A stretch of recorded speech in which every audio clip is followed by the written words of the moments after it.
Hemos escuchado las plegarias de nuestro querido maestro Ezequiel Taupuzi Gamonal, que él es compilador del Decálogo Universal. Cuando, amigos, hablamos del Decálogo Universal, es una obra extraordinaria porque viene a ser un espejo para verse la conciencia. Así como existe un espejo para verse el rostro natural, tan igual es la doctrina de Dios para verse cómo estamos interiormente, porque hay muchas costumbres que se han hecho ley, pero mediante la doctrina empezamos a desenmascarar, que a esto se le llama morir, o sea, matar al pecado. Pecado significa cometemos muchos errores por ignorancia y otros sabiendo. Entonces, mediante el conocimiento que vamos adquiriendo, vamos también corrigiendo ciertos defectos que para nosotros era tan natural. Por ejemplo, revisando el libro sagrado, encontramos que existe un solo Dios, no hay más dioses. Como así Dios le dijo a su pueblo Israel: "Oh Israel, Jehová es uno". Encontramos también que solamente existe un solo mediador entre Dios y los hombres. No hay más mediadores, no lo hay, solamente uno. El mismo Mesías habló, San Juan 14:6, "Yo soy el camino, la verdad y la vida, nadie viene al Padre sino por mí". Incluso el apóstol Pablo resalta, 1 Timoteo 2:4, existe un solo Dios y un solo mediador entre Dios y los hombres, que es Jesucristo hombre, ¿no? Entonces no hay más mediadores. Y el apóstol Pablo, para que dé mayor veracidad, como dice Gálatas 1, 10 y 11, "Yo no aprendí con ningún hombre me enseñó, sino todo por revelación de Jesucristo". Por eso que habla con esa certeza de que existe un solo Dios y un solo mediador entre Dios y los hombres. Y el que nos conduce al Padre es el Hijo. Por eso dice: "Nadie viene al Padre sino por mí". Ahora, ¿quién nos conduce al Hijo? Gálatas 3:24 nos enseña de que la doctrina o la Torá, como dice en hebreo, o en griego nomos, que es ley, o sea, la ley o la doctrina o la Torá nos conduce al Hijo por nuestra fe. Y si hablamos de la fe, vamos a encontrar, como dice Hebreos 11:1, la fe viene a ser la sustancia. Y cuando hablamos de una sustancia, es una esencia, y una esencia es una pureza, y algo puro es el Espíritu Santo. Movido por el Espíritu, vamos a conocer al Hijo y vamos a conocer al Padre. Porque la misión es así: la doctrina te conduce al Hijo y el Hijo te conduce al Padre. O sea, mediante la doctrina conocemos a lo que está mencionando la Escritura, y todo por nuestra fe. Entonces, en esta tarde estamos hablando que se conoce los defectos y vamos eliminando, como dice Pablo: "Si no fuera por la ley no hubiera conocido lo que es la codicia, si no fuera por la ley no hubiera conocido lo que es el pecado". Entonces, pues se conoce, y el pecado viene a ser se comete errores por un desconocimiento y conociendo. Pues vamos eliminando poco a poco, vamos a la luz del conocimiento y vamos dejando la oscuridad, que es el desconocimiento. Entonces poco a poco vamos avanzando. Hoy, por ejemplo, vemos de un punto de vista positivo de los males que vienen en cada ser humano. Y los males, como dice la neurociencia ha demostrado que el 90% de las enfermedades en realidad provienen de las emociones mal gestionadas, ¿no? Hemos visto por falta de control de nuestras emociones, por falta de control de nuestras emociones negativas, de nuestros impulsos violentos, de nuestras pasiones, por falta de conocer o falta, digamos, buscar el mecanismo, cómo controlar, entonces tenemos problemas de salud. Llámese así el enojo que hemos resuelto, el rencor, el resentimiento. Hemos visto sobre la envidia, Ahora vamos a ver sobre lo que es la frustración. Entonces, todas estas cosas, estas emociones afectan al organismo y se convierte en una enfermedad. Pues estamos a tiempo de de controlar. Cuando hablamos, amigos, de esta frustración, es una respuesta pues emocional a un descontento, a un desengaño, a un desánimo, a algo que no se puede lograr o no hemos podido triunfar. Como a veces uno dice, mis sueños son truncados, o mis sueños se truncaron, o tú permitiste que mis sueños sean truncados, entonces se frustra, ya no quiere avanzar, se pone estático y aún quiere retroceder. Empieza a retroceder. Por eso, queridos amigos,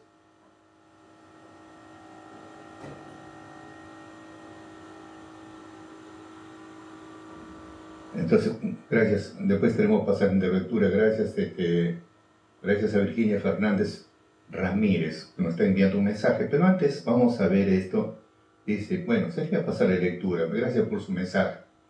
Hermano, buenas tardes. Un saludo a todo su programa, que es muy bonito y lo más preciado que Dios nos ha dado, la sabiduría para enseñar la palabra de Dios a toda la humanidad, y que en esta tarde aumente lleno de sabiduría y de muchas bendiciones.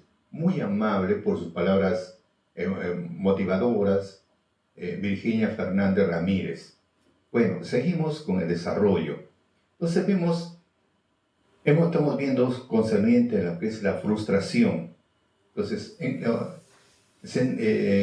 hacer una respuesta emocional a un descontento, a un desánimo, algo que no se puede lograr o no se puede triunfar, sentimos cuál sería el sentimiento de todo esto que se paraliza, no podemos avanzar, se forma una barrera. Lo primero que nos vamos a sentir es ira. Nos vamos a sentir molestos, incómodos, no vamos a sentir decepcionados, no solamente en un solo punto, en varias cosas. De repente quieres ir a avanzar en la parte espiritual y algo encontraste y te frustra, no te deja avanzar, te molesta y te llenas de ira. Sientes un vacío no saciado. Ese es el problema de la frustración. Una barrera a nuestro deseo. Y al formarse una barrera viene a ser el resultado de esta frustración. Y como no se logra alcanzar el objetivo, actuamos con unas reacciones negativas. Y al actuar con relaciones negativas, son alejadas pues del autocontrol emocional. Este tipo de reacción emocional se convierte en un estrés. Por eso tenemos que pensar, como le dije al inicio, si el 90% de las enfermedades en realidad provienen de unas emociones mal gestionadas, entonces tenemos que empezar a gestionarlo, empezamos a ordenar, tratamos de controlar antes que nos controlen y terminamos enfermos. Entonces, antes que nos controlen, entonces tenemos que hacer este tipo que estamos hablando, de no convertirlo en un estrés, ¿no? Tiene pues en el origen el mal manejo de un resultado desfavorable obtenido. Entonces, para no llegar a tal punto, tenemos que buscar la forma cómo hacer un alto. Como dijo una vez un psicólogo, esta frustración puede acabar con ansiedad. O sea que, como está frustrado, entra una ansiedad. Otros, por ejemplo, empieza a comerse las uñas, o si no, una desesperación a hacer algo que así se siente nervioso, incómodo. Entonces, eso porque ya empieza a agravarse, porque está frustrada esa persona, empezó a sentirse estresada, y porque algo que no le salió como que él quería. Y su origen pues es el mal manejo del resultado desfavorable obtenido. Los amigos, esta frustración puede acabar pues en ansiedad, o otro tipo de problemas que persisten en el tiempo. Ejemplo tenemos, para darnos una idea, sobre el caso de rey Saúl. Se frustró tanto este hombre, que imagínense que se pasó de los límites. Por eso vamos a ver como una pequeña historia para entender la frustración. Es bien, si no sabemos controlarlo, amigos, nos controla. Acá, por ejemplo, vemos el caso de Saúl. La frustración al hombre, pues sí, lo enfermó, ¿no? Lo enfermó. Vamos a ver, 1 Samuel, en el capítulo 18, vamos a leerlo, de lo que estamos mencionando. Dice así lo siguiente. Dice, cuando David terminó de hablar con Saúl, Jonatán simpatizó con David y comenzó a quererlo como a sí mismo. A partir de ese día, Saúl lo guardó en su casa y no le permitió regresar donde su padre. Jonatán hizo un pacto con David porque lo quería como a sí mismo. Jonatán se despojó del manto que llevaba y se le dio a David, y también le dio su propia armadura, así como su espada, su arco, su cinturón. Saúl, por su parte, le confió el mandato de su ejército, y David tenía éxito en todas las misiones que encargaba a Saúl. Y todo el pueblo lo quería, incluso los oficiales de Saúl. Cuando David volvió después de haber matado a Goliat, las mujeres salieron de las ciudades de Israel cantando y danzando ante el rey Saúl con tamboriles, arpas y con gritos de alegría. Y las mujeres cantaban, Saúl mató a 1000 y David a 10,000. Saúl mató a 1000, David a 10,000. Entonces Saúl se enojó mucho al oírlo y muy disgustado comentó, a David le han dado 10,000, a mí me dan solamente 1,000. Ahora lo único que le falta es el reino. A partir de ese día Saúl miró a David con malos ojos. Ya viene el resentimiento y empieza el hombre también a tener problemas. Al día siguiente el espíritu del mal se apoderó de Saúl y este comenzó a delirar en su casa. Entonces David, como lo hacía otros días, se puso a tocar la cítara. Saúl tenía una lanza en su mano y pensó, clavaré a David en la pared, pero David esquivó el golpe de los 2 veces. Saúl veía que Yahvé lo había abandonado y estaba con David, por eso tuvo miedo de David. Para alejarlo de su persona, lo hizo jefe de 1000 hombres. David marchaba a la cabeza del ejército y le iba bien en todas las expediciones porque Yahvé estaba con él. Estos éxitos de David hicieron que Saúl lo temiera más aún. Todo Israel y Judá, en cambio, quería a David porque él marchaba siempre al frente de ellos. Por esto Saúl dijo a David, te voy a dar por esposa a mi hija mayor, Merab, con tal de que sigas combatiendo valientemente por Yahvé. Al mismo tiempo Saúl se decía, que no sea yo quien la mate, sino que los filisteos lo hagan. David dijo a Saúl, ¿quién soy yo? ¿Quién es mi familia? ¿Y qué consideración goza la familia de mi padre en Israel para que yo llegue a ser yerno del rey? Pero cuando llegó el tiempo en que Merab, hija de Saúl, debía desposarse con David, fue dada por esposa a Adriel de Meholá. Micol, la otra hija de Saúl, se enamoró de David. Se lo dijeron a Saúl y le agradó mucho la noticia. Saúl dijo, te voy a prometer y por ella se perderá, pero que haré caer en manos de los filisteos. Saúl entonces dijo por segunda vez a David, ahora serás mi yerno. Ordenó Saúl a sus servidores y sinúen a David, el rey estima también, te quieren todos tus servidores, procura ser yerno del rey.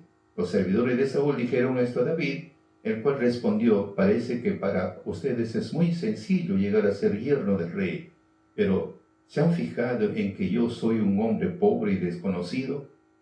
e hicieron saber a Saúl lo que había respondido David. Y él se le mandó decir: el rey no quiere dar dote para tu hija, sino que quiere que los prepucios de 100 circuncisos filisteos, para vengarse así de sus enemigos. Pero la intención de Saúl era hacer caer a David en mano de los filisteos. Los servidores comunicaron a David esas palabras, y a él le pareció que este asunto de ser yerno del rey no era nada tan difícil. Aún no había cumplido el plazo. Cuando David partió con sus hombres, mató a 200 filisteos, entregó sus prepucios al rey Saúl, tuvo que darle a su hija Mical por esposa. Saúl temía a David porque se daba cuenta que Yahvé estaba con él, pero su hija Mical quería a David. El temor de Saúl hacia David aumentó su enemigo hasta el fin de su vida. Cada vez que salían los jefes de los filisteos a campaña, David obtenía más éxito contra ellos que todos los demás oficiales de Saúl, de tal manera que su nombre se hizo cada vez más famoso. Acá nos encontramos, amigos, al ver la frustración que tenía Saúl. Pues qué tal frustración, porque sabía que tiene al frente otro que había sido ungido por Jehová, y Jehová lo había abandonado a él. Se sintió tan frustrado que veía la forma como querer eliminar a David. Por eso que es peligroso esto. Incluso se enfermó, cuenta la otra historia, que se volvió hasta loco, se volvió. Por eso, amigos, la frustración, estamos hablando, la frustración, pues, la persona, si no lo sabe controlar, se llega pues hasta enfermar por no saber controlar sus emociones mal gestionadas, ¿no? Entonces, eso es lo que implica, o nos llama la Escritura, a buscar que controlar justamente esa parte, controlarlo. Si David hubiera sabido, Saúl hubiera sabido controlar, no hubiera llegado pues a tal extremo de quitarle la vida a David, perseguirlo permanentemente. Pues es una frustración fuerte saber que ni sus hijos van a ser reyes después de él. Una frustración tremenda. El hombre se enfermó por eso. Por eso, amigos, hay que tener bastante control, o sea, poner de nuestra parte, buscar que controlar esa emoción. Por eso las características de un frustrado son reacciones con sentimientos de ira ante la incapacidad de lograr lo que uno quiere. Pues ese es el punto. Cuando hablamos, por ejemplo, de gente frustrada, otro ejemplo para darnos una idea sobre el caso de la familia de Saúl. Guardaba un odio tremendo. Entonces, esa gente no podía avanzar, simplemente estaban en lo mismo, o sea, no había la forma como salirse de esa frustración, pero para ellos como especie un gozo. Vemos en el caso de David, cuando ya tiene problemas con su hijo, que quiere tomar su reinado de él, como está en 2 Samuel, capítulo 16, versículos 5 al 14, encontramos acá que su hijo empezó a tomar poder, ingresó a Jerusalén. Él ingresó, entonces lo nombran como rey, se acuesta con sus concubinas, pero él, para no tener problemas con su hijo, se escapa, se va a otro lugar, a Bahurín, ¿no? Bahurín es un lugar donde él se traslada con sus esposas y su seguridad. Se escaparon, se fueron, para no enfrentarse con su hijo. Pero acá viene el punto a qué nos referimos. Al llegar a Bahurín, salió a su paso insultándole a un hombre de la familia de Saúl, o sea, de la familia de Saúl, su familia.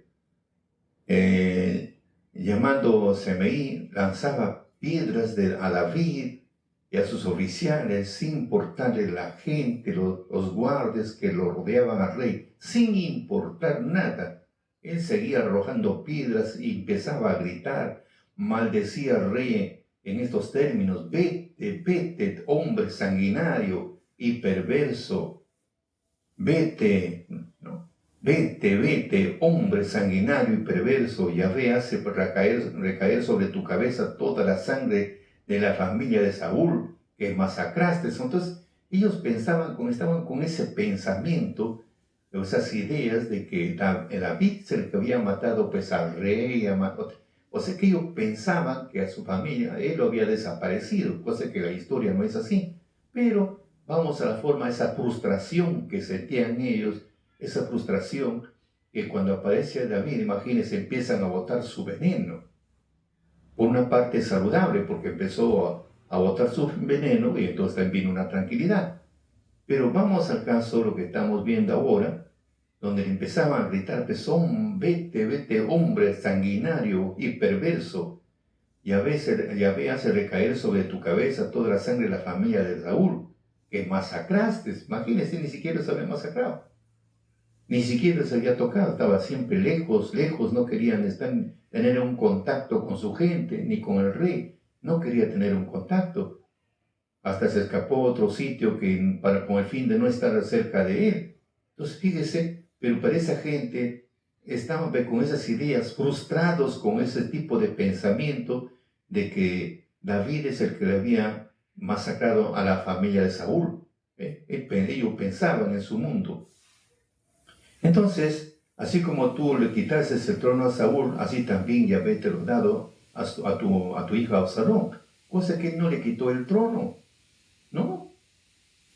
Tenían la oportunidad de matarlo cuando fueron al lugar de las ovejas. Había un hueco ahí donde se fue a defecar, dice la Escritura, se fue a defecar, y David estaba dentro de la caverna.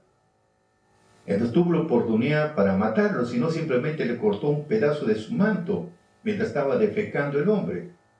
Y cuando salió, imagínense, ella demostró que no estaba buscando que matarlo, no. Entonces dice, Saúl reconoce, dice, tú eres más justo, tú eres más justo. Entonces, ¿cómo? Teniendo en tus manos para que me quite la vida, no lo hiciste. Entonces él dijo, no, yo no soy nadie para quitar la vida al ungido de Jehová.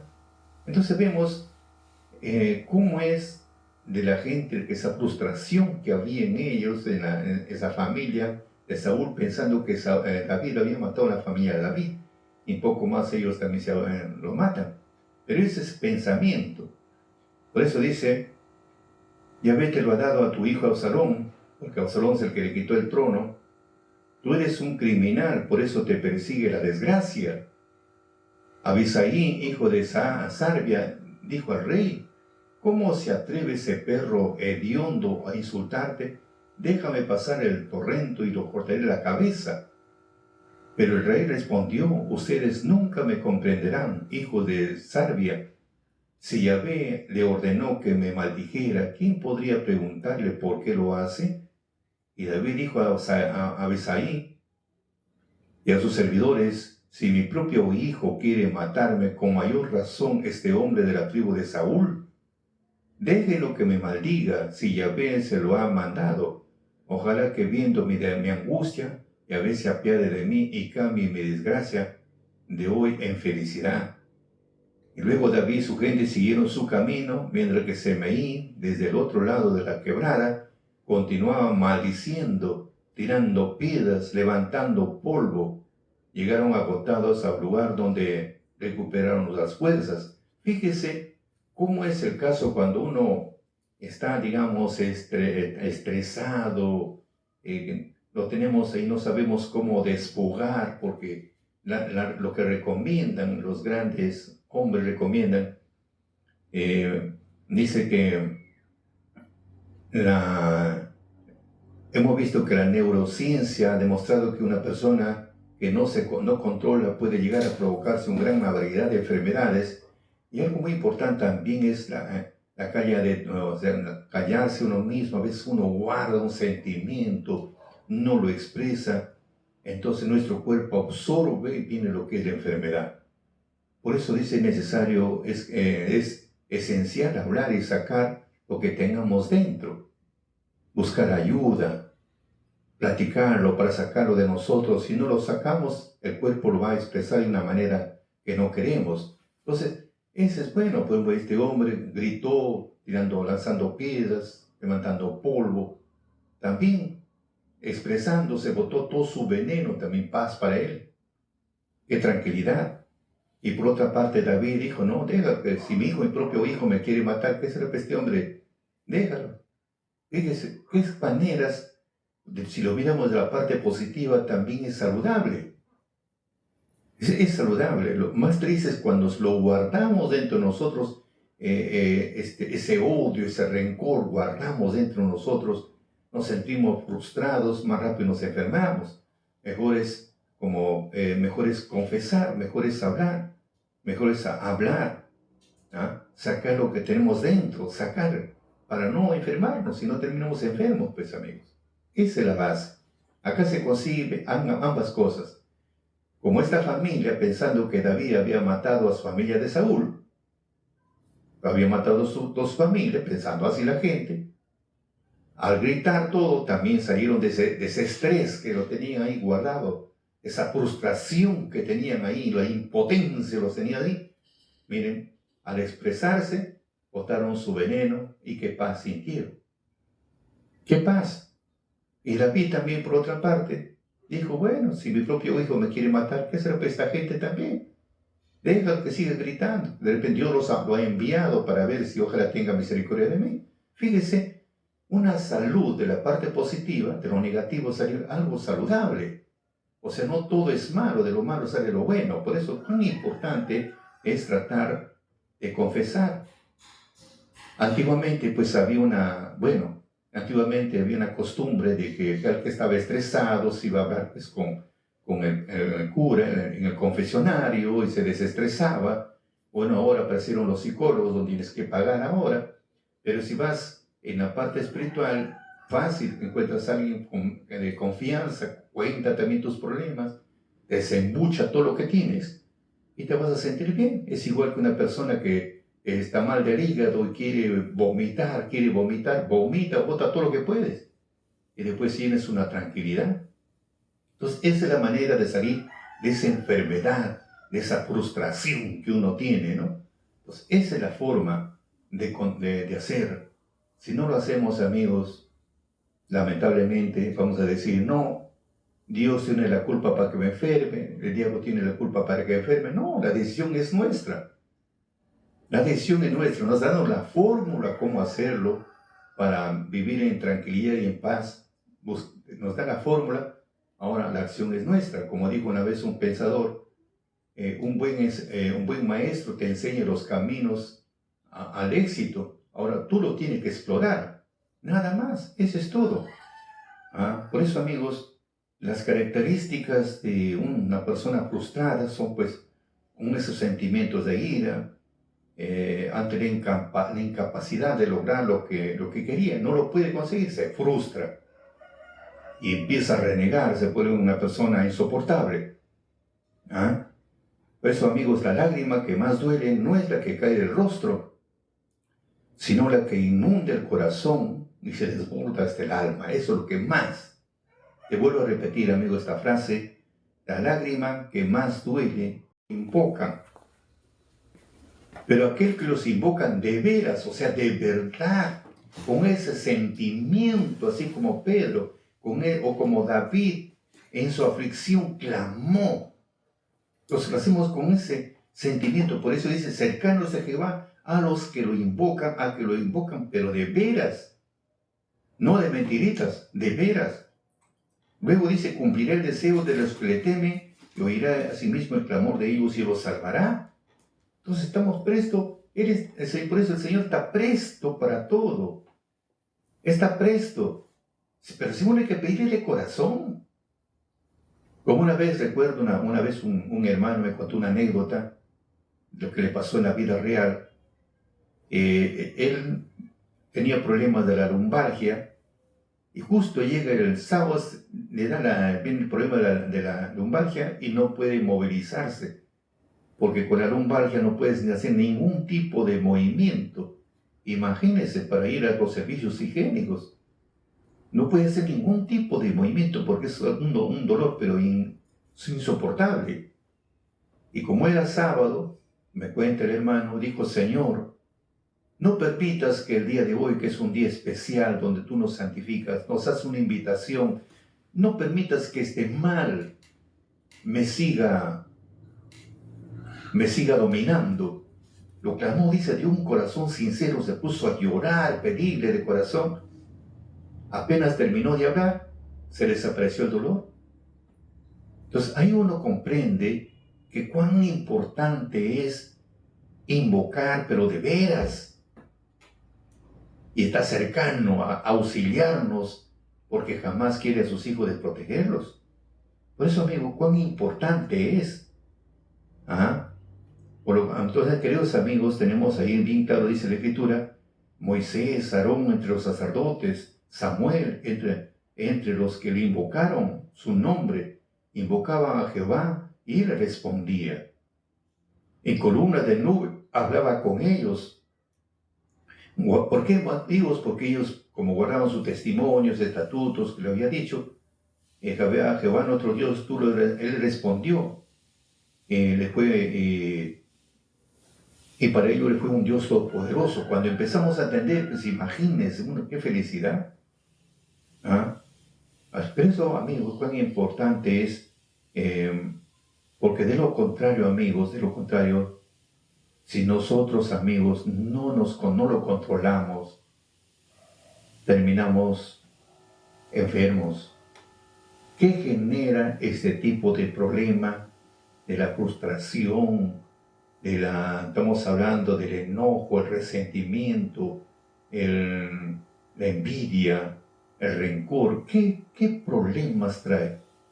Por ejemplo, hablamos de la frustración. Los problemas, amigos, empezamos con los dolores gástricos. Los dolores gástricos, miren, ¿qué problemas nos estamos metiendo solos? O sea, solo estamos cavando nuestra propia tumba.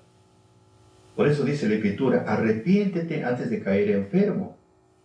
Cuídate antes de caer enfermo, dice la Escritura, Eclesiástico 18, 19, 21. Entonces nos está hablando que debemos de cuidarnos. Si estamos estresados, estamos frustrados, amigos, si no tengo a alguien, confieso.